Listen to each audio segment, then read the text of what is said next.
حضور صلی اللہ علیہ وسلم نے فرمایا کہ میں وہی چیز کے پیروی کرتا ہوں جو میرے پاس وہی آتے ہیں، ان اتبع الا ما اوحی الی، میں صرف اسی چیز کی پیروی کرتا ہوں کہ جو میرے پاس وہی آتی ہے۔ اب اگر حضور صلی اللہ علیہ وسلم اس وحی کی پیروی کرتے تھے جو قرآن نازل ہو گیا، ہم نے قرآن کو چھوڑ کے اور ساری کتابیں پڑھنا شروع کر دیا اور اس کی پیروی کرنے لگے ہیں، اور قرآن کا ہم کو بالکل گنتھ نہیں ہے، تھوڑا سا بھی نالج۔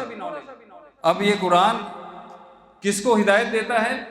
لمن کان حیا، وہ جو زندہ ہے۔ اللہ تعالیٰ فرماتا ہے یہ قرآن کس کو ہدایت دیتا ہے؟ لمن کان حیا، یعنی جو زندہ ہے۔ کیا ہم زندہ نہیں ہیں؟ آج ہم لوگ بھلے سے دکھ رہا ہے کہ ہم زندہ ہیں، مگر ہمارے دل مردہ ہو چکے ہیں، اس لیے ہم پر قرآن اثر نہیں کر رہا ہے، کیونکہ ہمارے دل میں شوق ہی نہیں ہے۔ اس لیے اللہ تعالیٰ بھی ہمیں ہدایت نہیں دیتا۔ اللہ تعالیٰ ہدایت کس کو دیتا ہے؟ یہدی الیہ منیب، اللہ تعالیٰ ہدایت اس کو دیتا ہے جو اس کی طرف رجوع کرتا ہے۔ تو بس میں آپ کو یہی کہتا ہوں اور آپ سے یہ ریکویسٹ کر رہا ہوں کہ ایٹ لیسٹ ایک معمول بنائیے کہ 3 یا 4 لائن قرآن کے صبح میں اٹھنے کے بعد میں ترجمے کے ساتھ پڑھیں، اور پھر دیکھیے 6 مہینے کے بعد یا کچھ 1 سال میں آپ کے اندر جو بدلاؤ آئے گا، جو سوچ میں بدلاؤ آئے گا، وہ آپ گمان بھی نہیں کر سکتے۔ اعوذ باللہ من الشیطان الرجیم، بسم اللہ الرحمن الرحیم۔ ایکچولی آج میں کچھ اور بولنے کے لیے آیا تھا، مگر آج ایسی تلاوت کی گئی کہ مجھ سے رہا نہیں جائے گا اس کے بارے میں بولنے سے۔ اور دوسری بات جو آج خطبے میں بھی پڑھا گیا وہ بھی وہی چیز تھی، اور تلاوت بھی جو کی گئی وہ بھی وہی چیز تھی۔ وہ یہ تھی کہ قرآن کی عظمت کا بیان ہو رہا تھا، اور وہاں پہ یہ بتایا گیا کہ اعوذ باللہ من الشیطان الرجیم، بسم اللہ الرحمن الرحیم، شہر رمضان الذی انزل فیہ القرآن ھدی للناس والبینات من الھدی والفرقان۔ تو یہ آیت جو نازل کی گئی ہے اور جو انہوں نے پڑھی خطبے میں ایکچولی یہ درد لے کے نکلا ہوں ہمارے پورے سوسائٹی کا، کہ ہم کو جو پڑھا جا رہا ہے وہ نہیں سمجھ رہا، اور آج ہماری فکر بھی نہیں ہے کہ ہم کو جو پڑھا جا رہا ہے وہ سمجھنا چاہیے، اسپیشلی وہ قرآن رہے، اسپیشلی وہ حدیث رہے، جو بھی کچھ باتیں بیان کی جاتی ہیں۔ ابھی یہاں پہ جو خطبہ ہو گیا، مجھے بتاؤ ان میں سے کتنے لوگوں کو یہ سمجھا ہوگا خطبہ؟ میں تھوڑا سا لیٹ آ گیا، اور وہاں پہ بھی ایک آیت پڑھی گئی جو میں نے سنا، وہ تھا قلیلا من اللیل مما یہجعون، یعنی بہت کم ہی عرصے تک کے لیے وہ رات میں سوتے ہیں۔ ہمارا رمضان میں دستور کیا ہے؟ شہر رمضان، یہ رمضان مہینہ ہے جس میں نازل کیا گیا قرآن۔ اب یہ قرآن کس کے لیے نازل کیا گیا؟ اور جس میں ہدایت ہے، رحمت ہے مومنوں کے لیے، اور بینات ہے۔ بینات اس کو کہتے ہیں کہ جو بالکل کھلا ہو، یعنی کرسٹل کلیئر، یعنی گلاس میں کوئی دھبا نہیں ہے نا، تو اس کو کہتے ہیں بینات۔ اگر صحرا میں تم جا رہے ہو، جہاں پہ ریگستان ہے، وہاں پہ کچھ بھی نہیں رہتا اور پورا دکھائی دیتا ہے، جو کچھ بھی ہے وہاں پہ دکھائی دیتا ہے، اس کو کہتے ہیں بینات۔ تو تم کو وہ اس طریقے سے اللہ تعالیٰ نے اس کو کھول کے بیان کیا ہے، مگر ہم کو اس کی فکر ہی نہیں کہ اس کو ہم کو سمجھنا چاہیے۔ تو یہ بڑی بابرکت یہ قرآن ہے، اور یہ ہدایت کی کتاب ہے۔ پہلی آیت میں سورہ بقرہ کی بتایا اللہ تعالیٰ نے کہ ذالک الکتاب لا ریب فیہ ھدی للمتقین، یعنی یہ ایسی کتاب ہے کہ جس میں کوئی شک نہیں ہے، اور اگر تم کو شک ہے تو تم مومن نہیں ہو۔ اس میں ہدایت ہے متقیوں کے لیے۔ اگر اس میں ہدایت ہے متقیوں کے لیے، اور اگر ہم اپنے آپ کو متقی سمجھ رکھا ہے اور ہم قرآن سے ہدایت حاصل نہیں کر رہے ہیں، تو ہم متقی نہیں ہیں۔ اللہ کی کتاب تھی جس کو ہم نے، جیسا کہ اللہ کی کتاب یہ یہود نے بھی اپنے پیٹھ پیچھے چھوڑ دیا تھا۔ وَإِذْ أَخَذْنَا مِيثَاقَ الَّذِينَ أُوتُوا الْكِتَابَ، جن کو ہم نے کتاب دی تھی ان سے ہم نے عہد لیا تھا، کیا لَتُبَيِّنَنَّهُ، کہ لوگوں کے سامنے اسے کھول کے بتاؤ گے، وَلَا تَكْتُمُونَهُ، کہ تم اس کو نہیں چھپاؤ گے۔ آج ہمارا حال وہی ہے۔ حضور صلی اللہ علیہ وسلم نے فرمایا تم بھی وہی کرو گے جو وہ لوگ کرتے ہیں، جیسے کہ ایک جوتی دوسری جوتی کے مثل ہوتی ہے، ویسے تم کرو گے۔ تو آج ہمارا رویہ بھی قرآن کے ساتھ، وہی اللہ کی کتاب، وہ تورات بھی اللہ کی کتاب تھی، انہوں نے ویسا کیا، آج ہم بھی ویسے ہی کر رہے ہیں قرآن کے ساتھ میں. یہ فکر ہے میری لوگوں کے سامنے پیش کرنے کی. اور یہ ہے کہ میں چاہتا ہوں کہ لوگ تھوڑے سے جاگروک بن جائے، تھوڑے سے موٹیویٹ ہو جائے، کہ لوگ جو ابھی قرآن جو پڑھ رہے ہیں، ابھی ہماری سسٹم کیا ہے قرآن پڑھنے کی یہاں پہ، کہ رمضان مہینے میں 2-4 قرآن ختم کرنی چاہیے. یہ ہم کو سکھایا گیا، ہم کو سمجھایا گیا، اور ہم وہی کرتا ہے. یا ایسا کیوں ہو رہا ہے؟ کیونکہ جب قرآن میں ہے وَإِذَا قِيلَ لَهُمُ اتَّبِعُوا مَا أَنزَلَ اللَّهُ قَالُوا بَلْ نَتَّبِعُ مَا أَلْفَيْنَا عَلَيْهِ آبَاءَنَا مَا وَجَدْنَا عَلَيْهِ آبَاءَنَا أَوْ لَوْ كَانَ آبَاؤُهُمْ لَا يَعْقِلُونَ شَيْئًا وَلَا هُمْ يَهْتَدُونَ. یہ قرآن میں ہے کہ جب ان کو کہا جاتا ہے کہ جو اللہ نے نازل کیا گیا ہے اس کی پیروی کرو، تو وہ یہ کہتے ہیں کہ ہم اس کی پیروی کریں گے جن پر ہم نے ہمارے باپ داداؤں کو پایا ہے، ہم اس کی پیروی کریں گے. اللہ فرماتا ہے اگر ان کو عقل بھی نہیں تھی اور اگر وہ ہدایت کے راستے پر بھی نہیں تھے تو بھی تم اس کی پیروی کرو گے. تو ہم کو یہ سوچنے والی بات ہے. اور اللہ یہاں جو تلاوت کی گئی اس میں یہ تھا لو انزلنا هذا القرآن على جبل لرأيته خاشعا متصدعا من خشية الله تلك الأمثال نضربها للناس لعلهم يتفكرون. کہ یہ قرآن ایسا ہے جس کو ہم نے نازل کیا، اگر ہم اس کو پہاڑ پہ نازل کرتے تو پہاڑ خشیت کے مارے ٹکڑے ٹکڑے ہو جاتا. یہ تمہارے لیے ہم اس طرح سے مسئلے بیان کر لیتے ہیں کہ تاکہ تم غور و فکر کرو. اب ہمارے اندر سے غور و فکر کا مادہ ہی چلا گیا ہے، ہم لوگ غور و فکر کرتے ہی نہیں ہیں. جیسے کہ انہوں نے تلاوت کی وَالسَّمَاءَ بَنَيْنَاهَا بِأَيْدٍ وَإِنَّا لَمُوسِعُونَ. ہم نے آسمان کو بنایا اور ہم اس کو ایکسپانڈ کر رہے ہیں، ڈے بائی ڈے گیلیکسی بڑھ رہی ہے، اور ہم اس کو اب اس کے اوپر غور و فکر کون کرے گا؟ اگر ہم کو اللہ کہتا ہے ہر چیز پہ غور و فکر کرو تو تم کو سمجھ میں آ جائے گا. میری خلقت کو سمجھو گے تم، میری ربوبیت کو سمجھو گے تم، مدبر الامر میں ہوں تو اس کو بھی سمجھو گے تم. تو یہ سمجھنے کے لیے ہم کو قرآن کو سمجھ کے پڑھنا چاہیے.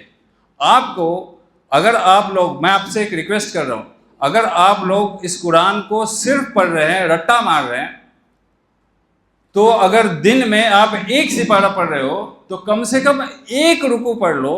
1 سپارہ پڑھیں گے تو ٹھیک ہے، نہیں پڑھیں گے تو 1 رکوع پڑھ لو.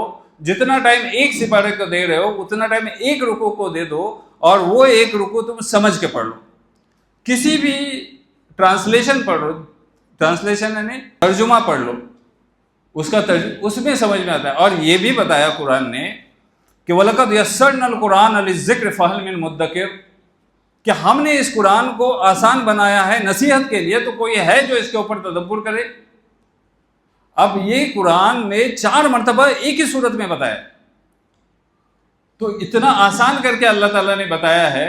اور پھر حضور صلی اللہ علیہ وسلم نے بھی یہ کہا کہ خیرکم من تعلم القرآن وعلمہ، یعنی تم میں سے بہترین شخص وہ ہے کہ جو سیکھتا ہے اور سکھاتا ہے قرآن کو.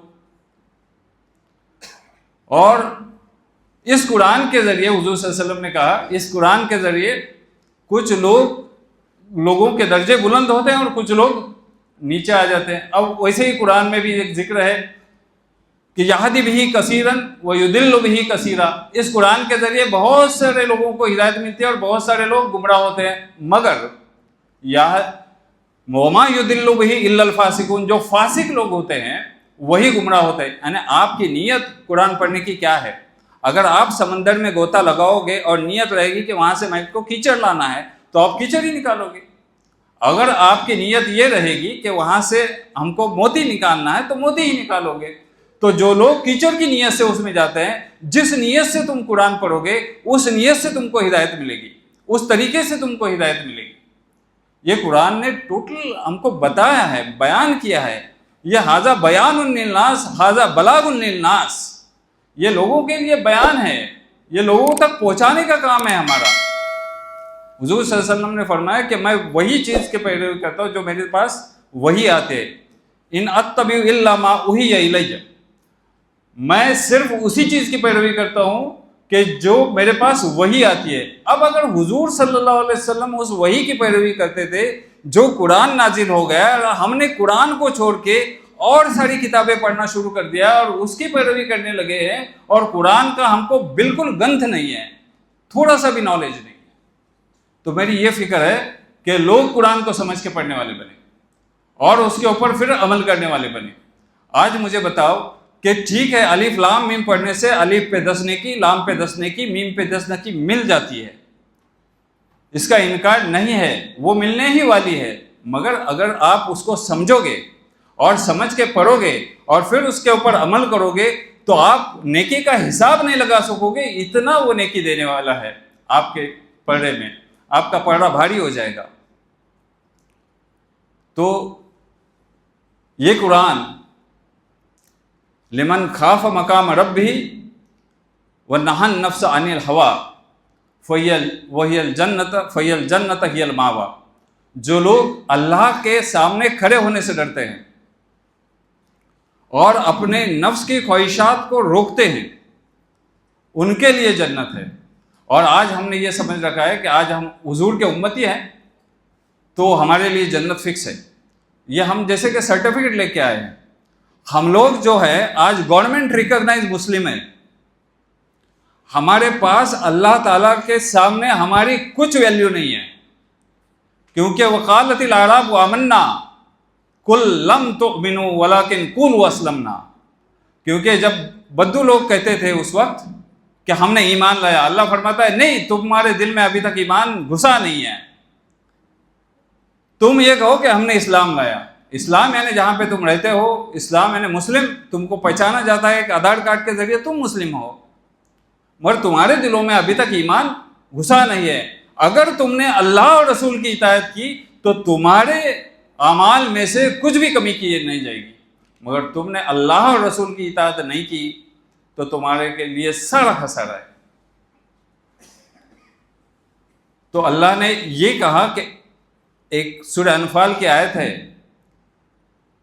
اس سے پہلے میں یہ بتانا چاہتا ہوں کہ یہ جو بتایا کہ لو انزلنا ھذا القرآن علی جبل لرأیتہ خاشعا متصدعا، اس کو اگر ہم کمپیئر کریں، موسیٰ علیہ السلام جب پہاڑ پہ گئے اللہ تعالیٰ سے بات کرنے کے لیے، تب انہوں نے کہا کہ ربی ارینی انظر الیک، ربی اے میرے رب مجھے دکھا دے، میں دیکھنا چاہتا ہوں. تو اللہ نے کہا لن ترانی، تو ہرگز نہیں دیکھ سکتا. اور جب اللہ تعالیٰ نے تجلی کی پہاڑ کے اوپر اور جب وہ پہاڑ ٹکڑے ٹکڑے ہو گیا اور وہ موسیٰ بے ہوش ہو گئے، اسی طریقے سے یہ قرآن کی عظمت بھی ہے. قرآن کی عظمت کے لیے بھی اللہ تعالیٰ نے وہی چیز استعمال کی کہ اگر یہ پہاڑ پہ نازل ہوتا تو لوگ تو پہاڑ کے ٹکڑے ٹکڑے ہو جاتے، جیسے کہ تجلی سے اللہ کے پہاڑ کے ٹکڑے ٹکڑے ہو گئے تھے. اسی طریقے سے یہ قرآن کی بھی عظمت ہے. ہم نے اس قرآن کو بڑا لائٹلی لے لیا ہے. اب یہ قرآن کس کو ہدایت دیتا ہے؟ لمن کان حیا، وہ جو زندہ ہے. اللہ تعالیٰ فرماتا ہے یہ قرآن کس کو ہدایت دیتا ہے؟ لمن کان حیا، یعنی جو زندہ ہے. کیا ہم زندہ نہیں ہیں؟ آج ہم لوگ بھلے سے دکھ رہا ہے کہ ہم زندہ ہیں، مگر ہمارے دل مردہ ہو چکے ہیں، اس لیے ہم پر قرآن اثر نہیں کر رہا ہے. حضور صلی اللہ علیہ وسلم نے کہا جب تم کوئی ایک گناہ کر لیتے ہو تو ایک سیاہی جیسا نقطہ تمہارے دل پہ لگتا ہے، اور پھر وہ جتنے گناہ کرتے ہو وہ سیاہی بڑھتے بڑھتے بڑھتے چلی جاتی ہے، اور ایک دن ایسا آتا ہے کہ پورا ہارٹ تمہارا سیاہ بن جاتا ہے، کالا بن جاتا ہے، اور پھر اس کے اوپر کچھ بھی اثر نہیں ہوتا. ہمارے ہارٹس اب ایسے ہو چکے ہیں. ہمارے ہارٹ، قرآن میں یہ ذکر ہے کہ قاسیۃ قلوب، یعنی تمہارے دل پتھر ہو چکے ہیں. اب پتھر پہ کچھ بھی نہیں اگتا. کچھ پتھر ایسے ہوتے ہیں جس پہ کچھ اس میں سے نہریں نکلتی ہے، کچھ پتھر ایسے ہوتے ہیں کہ جس میں سے کچھ چشمے پھوٹتے ہیں، اور کچھ پتھر ایسے ہوتے ہیں کہ جو اللہ کی خشیت کے مارے گر جاتے ہیں، مگر تم پر کچھ بھی اثر نہیں ہو رہا اس قرآن کا. اس لیے اثر نہیں ہو رہا کہ ہم لوگ نہیں سمجھ رہے ہیں. ذرا سوچو تو، اس وقت کی زبان جب نازل ہوا قرآن تب عرب کی زبان تھی عربی. اس وقت جو نازل ہوا قرآن وہ قرآن عربی لعلکم تعقلون، اس وقت ہم نے یہ قرآن نازل کیا عربی زبان میں تاکہ تم عقل سے کام لو، اور آج ہماری زبان عربی نہیں ہے تو اس لیے ہم کو سمجھ میں نہیں آ رہا ہے۔ اچھا، ہم نے 3-4 لینگویجز سیکھ لیے، انگلش آتی ہے، مراٹھی آتی ہے، اردو آتی ہے، یہ لینگویجز سیکھ لیے، مگر کبھی یہ نہیں سوچا کہ ہم کو قرآن کیا بتا رہا ہے وہ بھی آنا چاہیے۔ اچھا، جو سرسری طور پر تم کو سمجھ رہا ہے، اس میں 2 طرح کے آیتیں رہتی ہیں، ایک محکمات رہتی ہیں اور ایک متشابہات رہتی ہیں۔ محکمات یعنی پختہ آیتیں ایسی کہ جس میں قانون ہوتے ہیں اکثر، اور جو سمجھ میں آتا ہے کسی کے بھی، اور اس میں کوئی شبہ کی گنجائش نہیں رہتی، تو وہ تو ہم کو اخذ کر لینا چاہیے، وہ تو پڑھ لینا چاہیے، ان کو تو سمجھنا چاہیے، اور جو چیزیں نہیں سمجھ رہی ہیں تو ہم کو کسی عالم سے رابطہ کرنا چاہیے اور ان سے سمجھا کے لینا چاہیے۔ یہ ہمارا کام ہے، کیونکہ ہمارے دل میں شوق ہی نہیں ہے، اس لیے اللہ تعالیٰ بھی ہمیں ہدایت نہیں دیتا۔ اللہ تعالیٰ ہدایت کس کو دیتا ہے؟ یہدی الیہ منیب، اللہ تعالیٰ ہدایت اس کو دیتا ہے جو اس کی طرف رجوع کرتا ہے۔ دیکھو، اگر مجھے یہاں سے جانا ہے کہیں پہ، ابھی میرے کو میرے ڈسپینسری میں جانا ہے، اگر ڈسپینسری میں جانا ہے مجھے تو پہلے تو میرا ارادہ ہونا چاہیے کہ مجھے جانا چاہیے۔